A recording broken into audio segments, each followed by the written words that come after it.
ನಮಸ್ಕಾರ. ಶ್ರೀ ಟಿವಿ ನ್ಯೂಸ್ಗೆ ಸ್ವಾಗತ. ಈ ದಿನದ ಹೆಡ್ಲೈನ್ಸ್.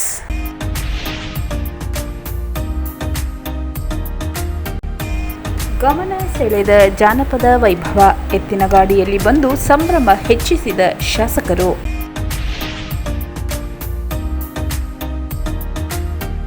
ಕರ್ನಾಟಕ ರಾಜ್ಯ ಕಬ್ಬು ಬೆಳೆಗಾರರ ಸಂಘದ ವತಿಯಿಂದ ವಿವಿಧ ಬೇಡಿಕೆಗಳ ಈಡೇರಿಕೆಗೆ ಆಗ್ರಹಿಸಿ ಪ್ರತಿಭಟನೆ. ಭಾರತೀಯ ಕಿಸಾನ್ ಸಂಘ ಕರ್ನಾಟಕ ಪ್ರದೇಶ ದಕ್ಷಿಣ ಪ್ರಾಂತ್ಯದ ಅಧ್ಯಕ್ಷ ಹಾಡ್ಯ ರಮೇಶ್ ಬಾಬು ರವರು ಹಾಲಿನ ಪ್ರೋತ್ಸಾಹ ದರ ಬಿಡುಗಡೆಗೆ ಆಗ್ರಹ.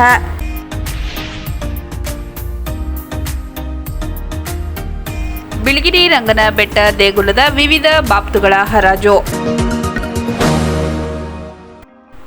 ಗಮನ ಸೆಳೆದ ಜಾನಪದ ವೈಭವ, ಎತ್ತಿನ ಗಾಡಿಯಲ್ಲಿ ಬಂದು ಸಂಭ್ರಮ ಹೆಚ್ಚಿಸಿದ ಶಾಸಕರು. ನಗರದ ಸರ್ಕಾರಿ ಪ್ರಥಮ ದರ್ಜೆ ಕಾಲೇಜಿನಲ್ಲಿಂದು ಆಯೋಜಿಸಲಾಗಿದ್ದ ಜಾನಪದ ವೈಭವ ಕಾರ್ಯಕ್ರಮ ಸಂಪೂರ್ಣವಾಗಿ ಗ್ರಾಮೀಣ ಸೊಗಡಿನಿಂದ ಕೂಡಿ ವಿಶೇಷ ಗಮನ ಸೆಳೆಯಿತು.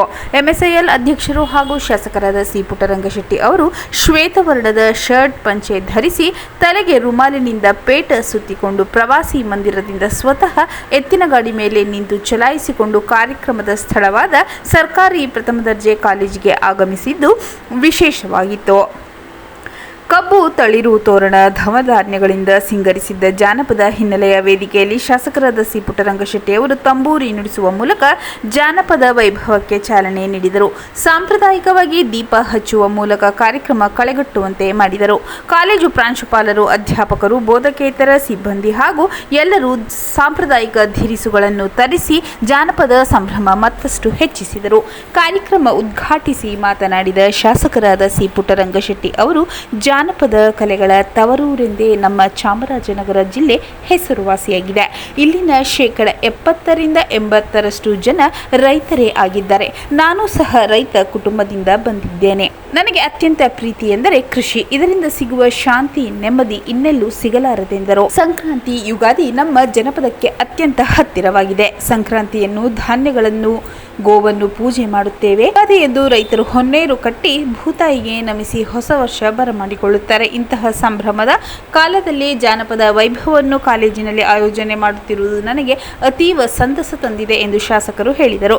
ವಿಶಿಷ್ಟವಾಗಿ ಜಾನಪದ ವೈಭವ ಕಾರ್ಯಕ್ರಮಕ್ಕೆ ಕಾಲೇಜಿನ ಉಪನ್ಯಾಸಕರು, ಬೋಧಕೇತರ ವರ್ಗದವರು, ವಿದ್ಯಾರ್ಥಿಗಳು ಎಲ್ಲರೂ ಸೇರಿದ್ದಾರೆ. ಸಾಂಪ್ರದಾಯಿಕ ಪರಂಪರೆಯನ್ನು ಸ್ಮರಿಸುವ ಸಂಭ್ರಮದ ಹಬ್ಬದ ವಾತಾವರಣ ಕಂಡು ಬಂದಿದೆ. ಈ ಕಾರ್ಯಕ್ರಮ ಯಶಸ್ವಿಯಾಗಲೆಂದು ಹಾರೈಸುವುದಾಗಿ ಶಾಸಕರಾದ ಸಿ ಪುಟ್ಟರಂಗಶೆಟ್ಟಿ ನುಡಿದರು. ಪ್ರಾಂಶುಪಾಲರಾದ ಪ್ರೊಫೆಸರ್ ಎಸ್.ಪಿ. ಗುರುಪ್ರಸಾದ್ ಮಾತನಾಡಿ, ಕಾಲೇಜು ಶಿಕ್ಷಣ ಇಲಾಖೆ ಆದೇಶದಂತೆ ಜಾನಪದ ವೈಭವ ಕಾರ್ಯಕ್ರಮ ಏರ್ಪಡಿಸಿದ್ದೇವೆ. ಜಾನಪದ ಸೊಗಡು ಆವರಿಸಬೇಕೆಂಬ ಉದ್ದೇಶದಿಂದ ಗ್ರಾಮೀಣ ದೇಸಿ ವಸ್ತುಗಳಿಂದ ವೇದಿಕೆ ಅಲಂಕರಿಸಿದ್ದೇವೆ. ವಿದ್ಯಾರ್ಥಿಗಳೊಂದಿಗೆ ಇಡೀ ದಿನ ನಾನಾ ಜಾನಪದ ಚಟುವಟಿಕೆ ಆಯೋಜಿಸಿದ್ದೇವೆ ಎಂದರು. ದೊಡ್ಡಮೊಳೆ ಜಾನಪದ ರಾಜ್ಯ ಪ್ರಶಸ್ತಿ ಪುರಸ್ಕೃತರಾದ ದೊಡ್ಡ ಗವಿಬಸಪ್ಪ, ಸಾಂಸ್ಕೃತಿಕ ವೇದಿಕೆ ಸಂಚಾಲಕ ಲೋಕೇಶ್, ಉಪನ್ಯಾಸಕರಾದ ಗುರುರಾಜ್ ಶಿವಸ್ವಾಮಿ, ಜಿಲ್ಲಾ ಯುವ ಪ್ರಶಸ್ತಿ ಪುರಸ್ಕೃತ ಜಿ ಬಂಗಾರು ಸೇರಿದಂತೆ ಮತ್ತಿತರರು ಕಾರ್ಯಕ್ರಮದಲ್ಲಿ ಉಪಸ್ಥಿತರಿದ್ದರು.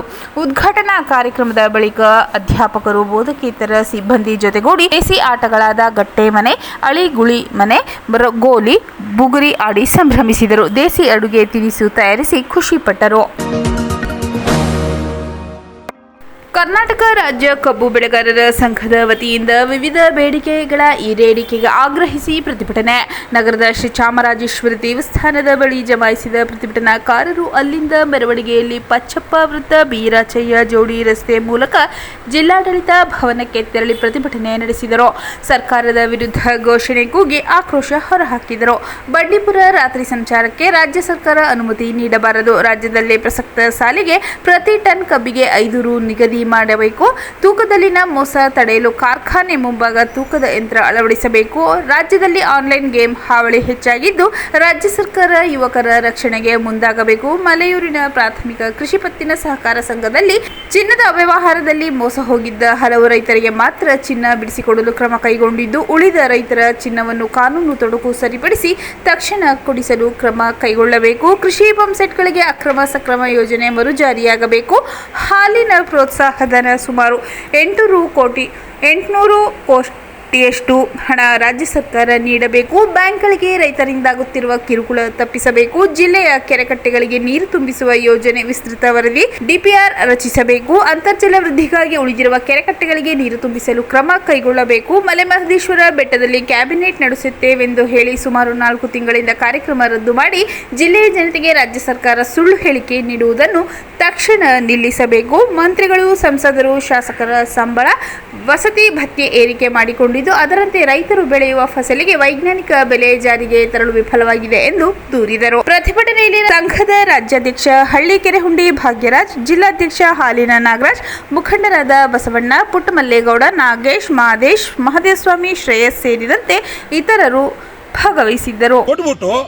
ಆಮೇಲೆ ನಿಮ್ಮ ಸಂಬಳನಿಗೆ 30%, 50%, 100% ಹೆಚ್ಚಿಸ್ಕೊಂಡಿದ್ರೆ ನಿಮ್ಮನ್ನ ವಿವೇಕಿಗಳು ಅಂತ ಹೇಳ್ತಿದ್ದು. ಈಗ ರೈತರೇ 1000 ಕೋಟಿ ಬರೀ ಹಾಲ್ನದು, ಕಬ್ಬಿನದು 950 ಕೋಟಿ 2 ವರ್ಷದಿಂದಲದು. ಇಂಥ ಕೋಟಿ ಪಾಕಿನ ರೈತರ ಸಾಲ ಇಟ್ಕೊಂಡು ನೀವೇನ್ರಿ ಸರ್ಕಾರ ನಡೆಸೋದು? ಪುಟ್ಬೋಜಿ ಸರ್ಕಾರವಾ? ನೀವೇನ್ರಿ ಗ್ಯಾರಂಟಿ ಕೊಡೋದು ನಮಗೆ? ಮೊದಲು ಹಾಲಿನ ಪ್ರೋತ್ಸಾಹನ 1100 ಕೋಟಿ ರೂಪಾಯಿ ಕೊಡ್ಬೇಕು. ನೀವು ಮೊದಲು ಅದನ್ನ ಬಿಡುಗಡೆ ಮಾಡಿ ರೈತರಿಗೆ. 950 ಕೋಟಿ ರೂಪಾಯಿ ಕಬ್ಬಿನ ಬಾಕಿ 50. ಭಾರತೀಯ ಕಿಸಾನ್ ಸಂಘ ಕರ್ನಾಟಕ ಪ್ರದೇಶ ದಕ್ಷಿಣ ಪ್ರಾಂತ್ಯದ ಅಧ್ಯಕ್ಷ ಹಾಡ್ಯ ರಮೇಶ್ ಬಾಬು ರವರು ಹಾಲಿನ ಪ್ರೋತ್ಸಾಹ ದರ ಬಿಡುಗಡೆಗೆ ಆಗ್ರಹ. ರಾಜ್ಯ ಸರ್ಕಾರ ಹಾಲು ಉತ್ಪಾದಕರ ಬಾಕಿ ಇರುವ ಪ್ರೋತ್ಸಾಹ ದರವನ್ನು ಈ ಕೂಡಲೇ ಬಿಡುಗಡೆ ಮಾಡಬೇಕೆಂದು ಭಾರತೀಯ ಕಿಸಾನ್ ಸಂಘ ಕರ್ನಾಟಕ ಪ್ರದೇಶ ದಕ್ಷಿಣ ಪ್ರಾಂತ್ಯದ ಅಧ್ಯಕ್ಷ ಹಾಡ್ಯ ರಮೇಶ್ ರಾಜು ಆಗ್ರಹಿಸಿದರು. ಕಳೆದ 5 ತಿಂಗಳಿಂದ ಹಾಲಿನ ಪ್ರೋತ್ಸಾಹ ಧನ ನೀಡುತ್ತಿಲ್ಲ. ಸರ್ಕಾರ ಬಂದ ನಂತರ ಇಲ್ಲಿಯ ತನಕ ಹಾಲಿನ ದರ 9 ರು ಏರಿಕೆ ಮಾಡಿದೆ. ರೈತ ಉತ್ಪಾದಿತ ಹಾಲಿಗೆ ಕೇವಲ 4 ರು ಏರಿಸಲು ತೀರ್ಮಾನಿಸಿದೆ.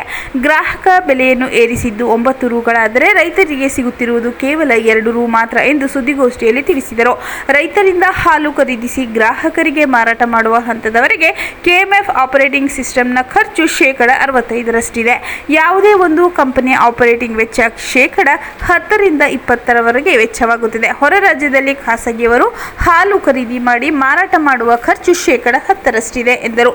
KMF ಮೊಸರು, ಮಜ್ಜಿಗೆ ಸೇರಿದಂತೆ ಅನೇಕ ಉಪ ಉತ್ಪನ್ನಗಳನ್ನು ಮಾರಾಟ ಮಾಡಿ ಲಾಭ ಗಳಿಸುತ್ತಿದೆ. ಈ ಲಾಭವನ್ನೆಲ್ಲ ಭ್ರಷ್ಟ ವ್ಯವಸ್ಥೆ ತಿಂದು ಹಾಕುತ್ತಿದೆ. ಇದಕ್ಕೆ ಕಡಿವಾಣ ಹಾಕದೆ ಸರ್ಕಾರ ಜಾಣಕುರುಳು ನೀತಿ ತೋರಿಸುತ್ತಿದೆ ಎಂದು ದೂರಿದರು. ಕೇಂದ್ರ ಸರ್ಕಾರ ವಕ್ಫ್ ತಿದ್ದುಪಡಿ ಮಸೂದೆಯನ್ನು ಮಂಡಿಸಿರುವುದು ಸ್ವಾಗತಾರ್ಹ. ತುಂಬಾ ದಿನಗಳ ಹಿಂದೆ ತಿದ್ದುಪಡಿ ಮಸೂದೆ ಜಾರಿಯ ತರಬೇಕಿತ್ತು. ರೈಲ್ವೆ, ಸೈನ್ಯ ಬಿಟ್ಟರೆ ಹೆಚ್ಚು ಜಾಗವನ್ನು ವಕ್ಫ್ ಮಂಡಳಿ ಹೊಂದಿದೆ. ವಕ್ಫ್ ಮಂಡಳಿ 8.40 ಲಕ್ಷ ಎಕರೆ ಆಸ್ತಿ ಹೊಂದಿದ್ದು, ಆದರೆ ರಾಜ್ಯ ಸರ್ಕಾರ ವಕ್ಫ್ ತಿದ್ದುಪಡಿ ಮಸೂದೆ ತರಬಾರದೆಂದು ತೀರ್ಮಾನಿಸಿರುವುದು ಖಂಡನೀಯ ಎಂದರು. ಸುದ್ದಿಗೋಷ್ಠಿಯಲ್ಲಿ ಸಂಘದ ಜಿಲ್ಲಾಧ್ಯಕ್ಷ ಶಿವಪ್ರಕಾಶ್, ಪ್ರಧಾನ ಕಾರ್ಯದರ್ಶಿ ಬೋಸ್ಕೋ, ಕೋಶಾಧ್ಯಕ್ಷ ಲಿಂಗರಾಜ್, ಚಾಮರಾಜನಗರ ತಾಲೂಕು ಅಧ್ಯಕ್ಷ ಮಹೇಶ್, ಯಳಂದೂರು ತಾಲೂಕು ಅಧ್ಯಕ್ಷ ಚಂದ್ರಶೇಖರ್, ಸದಸ್ಯ ಮಣಿಗಾರ್ ಪ್ರಸಾದ್ ಉಪಸ್ಥಿತರಿದ್ದರು. ಬಿಳಿಗಿರಿ ರಂಗನ ಬೆಟ್ಟ ದೇಗುಲದ ವಿವಿಧ ಬಾಪ್ತುಗಳ ಹರಾಜು. ಯಳಂದೂರು ತಾಲೂಕಿನ ಬಿಳಿಗಿರಿ ರಂಗನ ಬೆಟ್ಟದಲ್ಲಿ ಈಚೆಗೆ ಬಿಳಿಗಿರಿ ರಂಗನಾಥ ಸ್ವಾಮಿ ದೇಗುಲದ ವಿವಿಧ ಬಾಪ್ತುಗಳ ಹರಾಜು ಪ್ರಕ್ರಿಯೆ ವ್ಯವಸ್ಥಾಪನಾ ಸಮಿತಿ ಹಾಗೂ ದೇಗುಲದ ಆಡಳಿತ ಮಂಡಳಿಯವರ ನೇತೃತ್ವದಲ್ಲಿ ಈಚೆಗೆ ಬೆಟ್ಟದ ಬಿಳಿಗಿರಿ ಭವನದಲ್ಲಿ ನಡೆಯಿತು. ಲಾಡು ಪ್ರಸಾದ ಮಾರಾಟದ ಹಕ್ಕು, ಕಲ್ಲು ಸಕ್ಕರೆ ಕೊಬ್ಬರಿ ಪ್ರಸಾದ, ದೇವರ ಫೋಟೋ ಮಾರಾಟ ಹಕ್ಕು, ವಾಹನ ಪ್ರವೇಶ ಶುಲ್ಕ, ನೆಲಸುಂಕ ವಸೂಲಾತಿ, ಹರಕೆ ಮುಡಿ ಹಕ್ಕು, ಕ್ಷಣ ಮಾತ್ರದಲ್ಲಿ ಛಾಯಾಚಿತ್ರ ತೆಗೆಯುವ ಹಕ್ಕು ಮತ್ತು ಪಾದರಕ್ಷೆ ಸಂರಕ್ಷಣೆಗೆ ಹಕ್ಕುಗಳಿಗೆ ಹರಾಜು ನಡೆಯಿತು. ಪಾದರಕ್ಷೆ ಸಂರಕ್ಷಣೆಗೆ ಯಾರೂ ಹರಾಜಿನಲ್ಲಿ ಭಾಗವಹಿಸದಿರುವುದರಿಂದ ಇದನ್ನು ಹೊರತುಪಡಿಸಿ ಇತರ ಬಾಪ್ತುಗಳನ್ನು ಹರಾಜು ಮಾಡಲಾಯಿತು. ಒಟ್ಟು 29,29,000 ರುಗಳಿಗೆ ಈ ಹಕ್ಕುಗಳನ್ನು ಹರಾಜಿನ ಬಿಡುದಾರರು ಕೂಗುವ ಮೂಲಕ ತಮ್ಮದಾಗಿಸಿಕೊಂಡರು. ಈ ಸಂದರ್ಭದಲ್ಲಿ ಬಿಳಿಗಿರಿ ರಂಗನಾಥ ಸ್ವಾಮಿ ದೇಗುಲದ 29.29 ಲಕ್ಷ ರುಗಳಿಗೆ ಈ ಹಕ್ಕುಗಳನ್ನು ಹರಾಜಿನ ಬಿಡುದಾರರು ಕೂಗುವ ಮೂಲಕ ತಮ್ಮದಾಗಿಸಿಕೊಂಡರು. ಈ ಸಂದರ್ಭದಲ್ಲಿ ಬಿಳಿಗಿರಿ ರಂಗನಾಥ ಸ್ವಾಮಿ ದೇಗುಲದ ವ್ಯವಸ್ಥಾಪನಾ ಸಮಿತಿ ಅಧ್ಯಕ್ಷ ಜೆ ಶ್ರೀನಿವಾಸ್ ಮಾತನಾಡಿ, ಈ ಹಿಂದೆ ಅನೇಕ ಟೆಂಡರ್ದಾರರು ಬಿಡ್ ಮಾಡಿದ ಬಾಕಿ ಮೊತ್ತ ಪಾವತಿಸಿಲ್ಲ ಎಂಬ ದೂರಿದೆ. ಅಂತಹವರಿಂದ ಬಾಕಿ ಮೊತ್ತ ವಸೂಲಿ ಮಾಡಲು ಕ್ರಮ ವಹಿಸಬೇಕು. ಈಗ ಭಾಗವಹಿಸಿ ಟೆಂಡರ್ ತಮ್ಮದಾಗಿಸಿಕೊಂಡಿರುವ ಬಿಡ್ದಾರರು 3 ತಿಂಗಳೊಳಗೆ ಟೆಂಡರ್ನ ಪೂರ್ಣ ಮೊತ್ತ ಕಟ್ಟಬೇಕು. ಇಲ್ಲವಾದಲ್ಲಿ ಈ ಟೆಂಡರ್ ರದ್ದುಪಡಿಸಿ ಮತ್ತೆ ಹೊಸ ಟೆಂಡರ್ ಮಾಡಲಾಗುವುದು. ಈ ಬಗ್ಗೆ ಸಂಬಂಧಪಟ್ಟ ದೇಗುಲದ ಅಧಿಕಾರಿ ಹಾಗೂ ನೌಕರ ವರ್ಗ ಎಲ್ಲರಿಗೂ ಮಾಹಿತಿ ನೀಡಿ ದೇಗುಲಕ್ಕೆ ಆದಾಯ ಬರುವಂತೆ ನೋಡಿಕೊಳ್ಳಬೇಕೆಂದು ಸಲಹೆ ನೀಡಿದರು. ಈ ಸಂದರ್ಭದಲ್ಲಿ ದೇಗುಲದ ಕಾರ್ಯನಿರ್ವಾಹಕ ಅಧಿಕಾರಿ ಮೋಹನ್ ಕುಮಾರ್, ವ್ಯವಸ್ಥಾಪನಾ ಸಮಿತಿ ಸದಸ್ಯರಾದ ಗುಂಬಳ್ಳಿ ರಾಜಣ್ಣ, ಕೇತಮ್ಮ, ಸ್ಫೂರ್ತಿ, ವೆಂಕಟರಾಮು, ಸಿದ್ದರಾಜು, ಸುರೇಶ್, ನಾರಾಯಣಸ್ವಾಮಿ, ಪಾರುಪತ್ತೆದಾರ ರಾಜು, ಶೇಷಾದ್ರಿ ಸೇರಿದಂತೆ ಬಿಡ್ದಾರರು ಉಪಸ್ಥಿತರಿದ್ದರು. ಮತ್ತೊಮ್ಮೆ ಮುಖ್ಯಾಂಶಗಳು.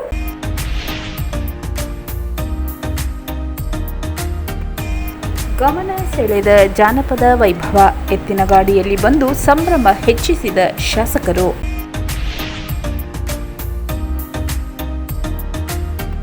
ಕರ್ನಾಟಕ ರಾಜ್ಯ ಕಬ್ಬು ಬೆಳೆಗಾರರ ಸಂಘದ ವತಿಯಿಂದ ವಿವಿಧ ಬೇಡಿಕೆಗಳ ಈಡೇರಿಕೆಗೆ ಆಗ್ರಹಿಸಿ ಪ್ರತಿಭಟನೆ.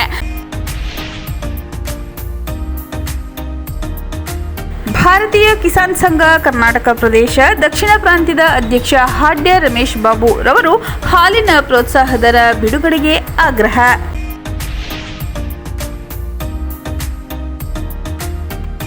ಬಿಳಿಗಿರಿ ರಂಗನ ಬೆಟ್ಟ ದೇಗುಲದ ವಿವಿಧ ಬಾಬ್ತುಗಳ ಹರಾಜು.